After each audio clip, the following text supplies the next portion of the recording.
On the morning of March 4th, 2022, Eric Richins was gone. His wife had found him unresponsive the night before. She had called 911. Help had arrived. And despite everything first responders did when they walked through that door, Eric did not survive. He was pronounced dead in the home he had built for his family. In the home where his 3 young boys slept. The official cause of death was not yet determined. But nobody in that community, not the neighbors, not the friends, not the extended family who began arriving in the hours that followed, had any reason to believe this was anything other than what it appeared to be. A sudden, devastating, heartbreaking loss. A healthy man, gone without warning. For weeks, that was the whole story. But in a laboratory, quietly and without fanfare, a toxicology screen was being processed. And when those results finally landed on the desks of the investigators assigned to this case, the story that everyone thought they understood was ripped apart completely. What the toxicology report revealed was not a natural death. It was not a medical event. It was evidence of something so deliberate, so calculated, and so chilling that it would ultimately lead to one of the most disturbing criminal cases in recent Utah history. This is the story of what that report contained, and what it set in motion. If you are not subscribed to this channel yet, you are missing stories like this one every single week. True crime cases built layer by layer, told with the depth they deserve, without shortcuts or sensationalism. Hit subscribe right now, give this video a like, and drop a comment telling us where in the world you are watching from. Our community is global and we love knowing how far these stories reach. Stay with us through every section of this documentary, because the evidence that investigators uncovered in this case did not arrive all at once. It built slowly, and every layer made the picture darker. In today's documentary, we are walking through the investigation that followed Eric Richins' death, from the moment the toxicology report arrived and changed everything, through the gathering of financial evidence, the search for the fentanyl supply chain, and the construction of the case that ultimately led to an arrest. We will examine what fentanyl is, why the levels found in Eric's body were impossible to explain innocently, and how investigators began peeling back the domestic life of this family to find a motive buried beneath years of careful image management.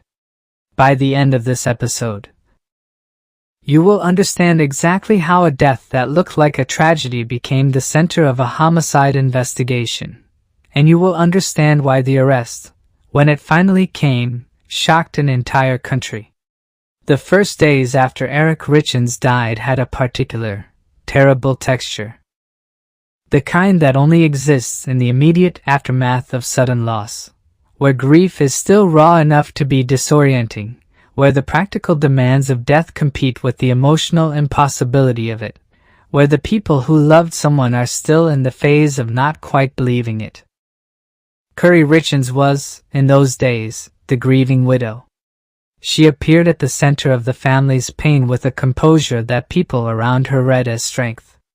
She made arrangements. She spoke about Eric. She held her boys.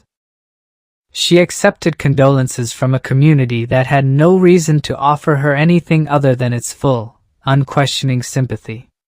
Eric's sister, Kouri Richins Benson, was also there. Katie would later become one of the most prominent public advocates for justice in this case, a woman who fought with quiet, relentless determination for 4 years to see her brother's death properly investigated and prosecuted. Whatever she was feeling in those first days, whatever private thoughts were forming behind her grief, they were not yet public. They could not be. The investigation had not yet begun. The toxicology report had not yet come back.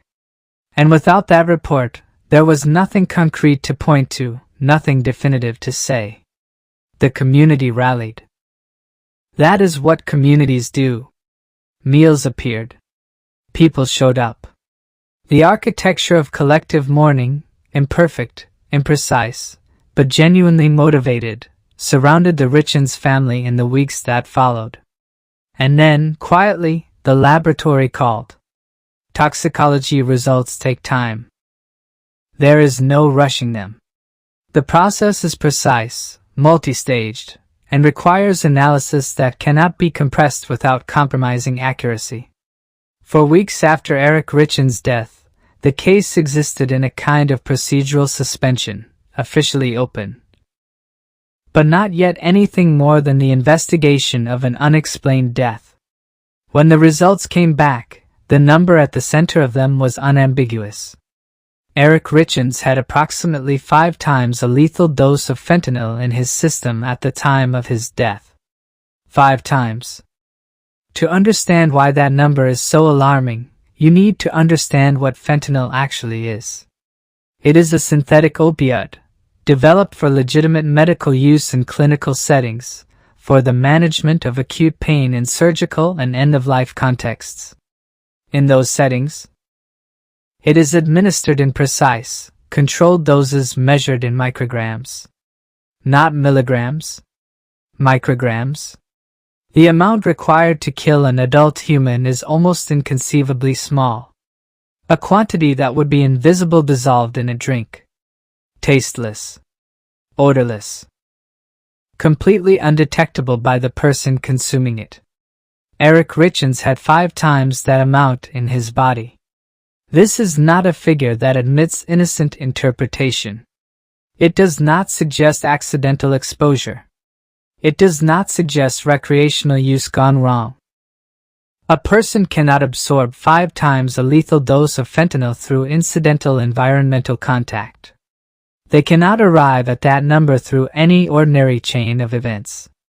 That number describes, in the cold, precise language of forensic toxicology, deliberate administration. Someone had to put it there. And they had to put it there in quantity. The investigators who received this report understood immediately what had to happen next. The case was reclassified. Not as a medical event. Not as an unexplained death. As a homicide. And from that moment, every assumption that had been made about the night of March 3rd had to be discarded and rebuilt from the ground up. The first thing investigators did after receiving the toxicology results was go back to the beginning. Not to the night Eric died, but further back. To the marriage. To the months and years leading up to March 4th. To every piece of context that might explain how a man came to have a fatal dose of fentanyl in his system in his own home on a Saturday night. They returned to Kouri's account of that evening. She had said they were celebrating. She had made Eric a Moscow Mule-style cocktail, vodka, ginger beer, lime. She had stepped away to check on a child. When she returned, he was unresponsive. That account, which had seemed entirely ordinary when it was first given, now required a different kind of scrutiny. Because fentanyl dissolves in liquid. It leaves no taste, no color, no trace visible to the naked eye. A Moscow Mule, cold, sweet, carbonated, would mask any bitterness a foreign substance might introduce. A man who trusted his wife would accept that drink without hesitation. And a man who did not know what was in it would have no reason to be alarmed as he drank it. Investigators also focused on the gap in Kouri's account. The moment she stepped away. How long had she been gone? What had happened in that room in her absence? These questions, which had previously seemed irrelevant, were now central. Every second of that timeline needed to be accounted for. And then investigators began reaching further back. Into 2020, when Eric had reportedly discovered financial irregularities in his household accounts. Into the estate planning changes he had quietly made in the wake of that discovery, moving assets away from Kouri, restructuring control of his wealth in ways that placed it beyond her reach. Into the financial picture of the marriage itself, which investigators were beginning to suspect looked very different from the outside than it did from the inside. Modern investigations live in the digital record. Phone logs, text message histories, deleted communications recovered from device backups, search histories, financial transactions, the private architecture of a person's life, preserved in data even after they have tried to erase it. What investigators reportedly found in the digital and financial records of this case was a picture of significant, sustained financial pressure. Prosecutors would later allege that Kouri had been engaged in financial activity that Eric had not authorized, secret spending, unauthorized transactions, and what investigators alleged were forged signatures on documents that required his consent. The forgery allegation is worth pausing on. To forge a signature on a financial document is not an impulsive act. It requires the understanding that the transaction cannot proceed honestly, and the decision to proceed dishonestly anyway. It is a deliberate step across a clear legal line. And if it happened repeatedly, as prosecutors alleged, it was not a single moment of desperation but a sustained pattern of deception. The insurance policies also came into focus. Eric Richins carried significant life insurance. The beneficiary arrangements, the policy values, the financial difference between Eric alive and Eric dead, these became important elements of the prosecution's motive theory. Prosecutors would later argue that the figures potentially involved ran into the millions of dollars. A sum that would, if the allegations were correct, resolve the financial pressures that had been building for years. Money is never the whole story in a case like this. But when the financial picture is as stark as the one investigators were assembling, debt, deception, forged documents, restricted access to assets, and a life insurance payout that could make all of it disappear, it becomes very difficult to look at the toxicology result and not see the connection. Establishing motive was significant, but investigators needed more. They needed to understand how fentanyl had reached Eric Richins, where it had come from, how a woman with no obvious connection to pharmaceutical supply chains or illegal drug networks had allegedly obtained enough of one of the most tightly controlled substances on Earth to kill her husband 5 times over. Fentanyl is a Schedule II controlled substance. In its pharmaceutical form, it is not available without a prescription, and its distribution is tracked with precision. Obtaining it outside of legitimate medical channels requires either access to the healthcare system through some professional capacity, or engagement with the illegal drug market, a world that most people in Kouri Richins' social and professional orbit would have had no obvious connection to. Investigators followed this thread carefully, and it led them to 2 names that would become central to the case. Carmen Lauber, a former house cleaner who had worked in the Richins home and who prosecutors alleged had played an intermediary role in the alleged fentanyl acquisition, and Robert Crozier, who was alleged to be the ultimate source of the drug. Both names would become deeply contested. Defense attorneys attacked the credibility of both figures with sustained, aggressive arguments about the reliability of their accounts.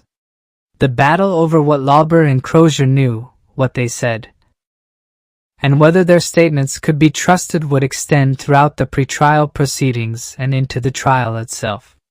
This was not a clean chain of custody. It was a complicated, contested, vigorously disputed thread, and the defense would never let the jury forget it. But prosecutors believed the thread was real, and they believed the evidence, taken together, pointed toward deliberate, advanced procurement of fentanyl. Not accidental. Not opportunistic. Planned. Search warrants were executed. Records were pulled. Witnesses were interviewed, re-interviewed, and in some cases pushed to clarify accounts that had shifted or evolved over time. The investigation expanded steadily outward, gathering evidence on multiple fronts simultaneously, the financial picture, the fentanyl supply chain, the domestic timeline, the digital record. And then investigators landed on something that changed the shape of the case entirely. Something that transformed a single criminal act into a pattern. Something that answered, in the most disturbing way possible, the question of whether this had been planned. The Valentine's Day allegation. Prosecutors came to believe that the night of March 3rd was not the first time Kouri Richins had administered fentanyl to her husband. They alleged that on or around Valentine's Day 2022, approximately 2 weeks before Eric's death, she had attempted to poison him by lacing food with fentanyl. That he had ingested it. That he had survived, almost certainly without knowing how close he had come to dying. Think about what that means for the prosecution's theory. If the Valentine's Day allegation is true, and a jury later found it true beyond a reasonable doubt, convicting Kouri of attempted aggravated murder in relation to that event, then March 3rd was not an impulse. It was the second attempt. The completion of something that had been tried and had failed 3 weeks earlier. That is not a crime of passion. That is premeditation of the most deliberate kind. By the spring of 2023, prosecutors believed they had what they needed. Not a perfect case. In law, no such thing exists. But a case built on toxicology evidence, financial records, an alleged prior attempt, a contested but documented supply chain, and a pattern of behavior that, taken together, told a story with only one plausible ending. In May 2023, more than 14 months after Eric Richins died, Kouri Richins was arrested. She was charged with murder. The news moved through the national media with the speed of something that had been waiting to break. Because the details, the fentanyl, the 5 times lethal dose, the financial motive, the alleged Valentine's Day attempt. The year-long investigation that had been building while Kouri lived her life in public view were extraordinary on their own. But the detail that made this case unlike almost any other true crime story in recent memory was not the toxicology. It was not the financial evidence. It was not even the Valentine's Day allegation. It was what Kouri Richins had been doing in the weeks just before her arrest. She had written a children's book about grief. She had promoted it on local radio. She had given interviews about the long, difficult work of helping children understand the loss of a parent. She had been warm and articulate, and utterly convincing in every public appearance she made. And then, weeks later, she was in handcuffs. The shockwaves moved through the community immediately. People who had listened to those interviews. People who had believed the grief. People who had bought the book, or recommended it. Or simply accepted without question the image of a devastated widow finding purpose in her pain. Eric's family received the news with the complicated weight of people who had been waiting a very long time for a moment they were not sure would ever come. His sister Katie had been fighting quietly for this. The arrest was not an ending. It was the beginning of the next chapter, the legal battle that would determine whether the case investigators had built would hold. But the grief book was now part of the story. And it wasn't going anywhere. The arrest made headlines across the country. The toxicology evidence, the financial motive, the alleged attempts. There was more than enough here to make this one of the most discussed true crime cases in years. But the detail that the country could not stop talking about was the book. Are you with me? A children's book about the loss of a parent, written by a woman who, according to prosecutors, had taken that parent from her own children.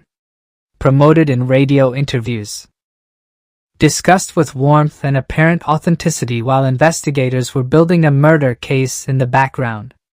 In our next episode, we go inside that book. The writing of it. The promotion of it.